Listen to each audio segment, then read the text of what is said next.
Assalamualaikum warahmatullahi wabarakatuh. Pergi ke pasar beli permen, jangan lupa mampir beli es. Excuse me ladies and gentlemen, let's us introduction ourselves. Aspecia Humanity. Kami dari PMR Unit MTSN 1 Kota Bogor ingin mempersembahkan video animasi yang berisi edukasi tentang first aid. Sebelumnya, kita tidak asing dengan first aid atau pertolongan pertama. Ya, first aid atau pertolongan pertama yang biasa disingkat PP, yaitu pemberian pertolongan segera kepada korban yang mengalami sakit atau cedera mendadak sebelum korban dibawa ke tempat rujukan atau fasilitas kesehatan terdekat. Jika kita melihat kejadian kecelakaan, sebaiknya kita memberi pertolongan yang sifatnya sementara sampai korban tiba di fasilitas kesehatan atau medis dasar. Jika bukan orang awam, maka minta tolonglah kepada orang yang ada di sekitar.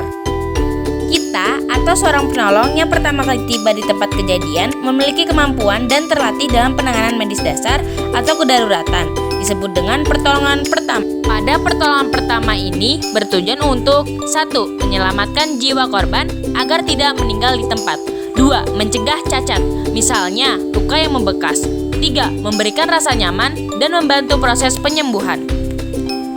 Seorang penolong mempunyai kewajiban, yaitu mengutamakan keselamatan diri sendiri dan orang lain, meminta bantuan kepada yang lebih ahli, memberi pertolongan kepada korban dengan cepat dan tepat sesuai dengan keadaan korban, membantu pelaku PP yang lainnya. Dalam memberikan pertolongan pertama pada korban, ada beberapa prosedur yang harus dilakukan, yaitu yang pertama, menilai situasi. Menilai situasi dengan cepat untuk memeriksa bahaya. Sebelum memberikan bantuan apapun, pastikan 3A. Aman penolong, aman korban, dan aman lingkungan. Yang kedua, meminta izin. Meminta izin kepada saksi atau kepada orang sekitar kejadian, serta memperkenalkan diri dan tujuan. Yang ketiga, menetralisir tempat.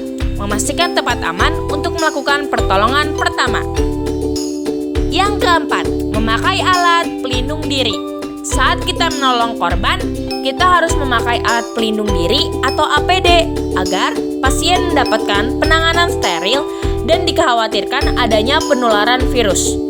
Alat perlindungan diri atau disebut juga APD memiliki beragam jenis. Contohnya, sarung tangan lateks, masker penolong, kacamata pelindung. Selain APD, dalam melakukan PP, kita juga memerlukan beberapa peralatan. Misalnya, kasa steril, pembalut gulung atau perban, gunting pembalut, bidai, pinset, senter, dan juga selimut.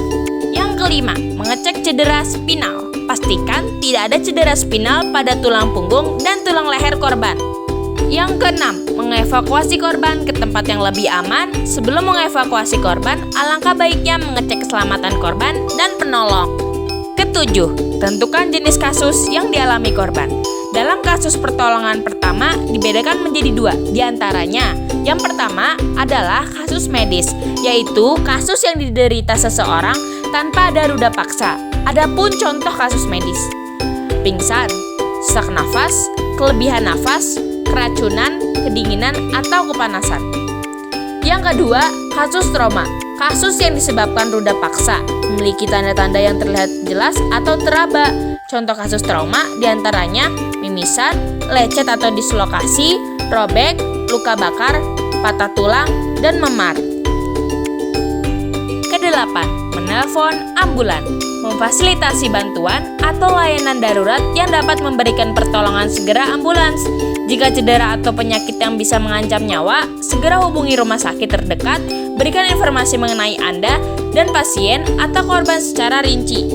Kesembilan, penilaian dini. Yang pertama, cek respon awas, suara, nyeri. Jika korban respon, minta izinlah kepada korban untuk melakukan penanganan. Jangan lupa memperkenalkan diri dan maksud tujuan. Yang kedua, cek nadi dan nafas. Nadi normal 80 kali per menit, nafas normal 12 kali per menit. Yang ketiga, cek perfusi. Perfusi normal kurang dari 2 detik. Yang keempat, cek suhu tubuh. Suhu tubuh normal 36,1 derajat sampai 37,2 derajat Celcius. Yang kelima, cek kelembapan kulit. Yang keenam, cek warna kulit. Yang terakhir, berkala rujukan.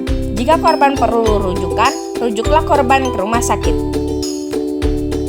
Jangan lupa pastikan kita semua tetap menjaga protokol kesehatan agar mengurangi penularan COVID-19 dengan melakukan the first, to wear a mask.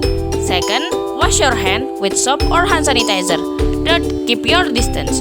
Fourth, stay away from the crowd. The latter reduce mobility. Finally friends, that's an animated video containing first aid material from the PMR unit MTSN 1 Kota Bogor. I hope you get a lot of new knowledge from my video and my friends this time. Tetap semangat dimanapun kalian berada. Jangan lupa pastikan protokol kesehatan kalian sudah ketat ya. Wassalamualaikum warahmatullahi wabarakatuh.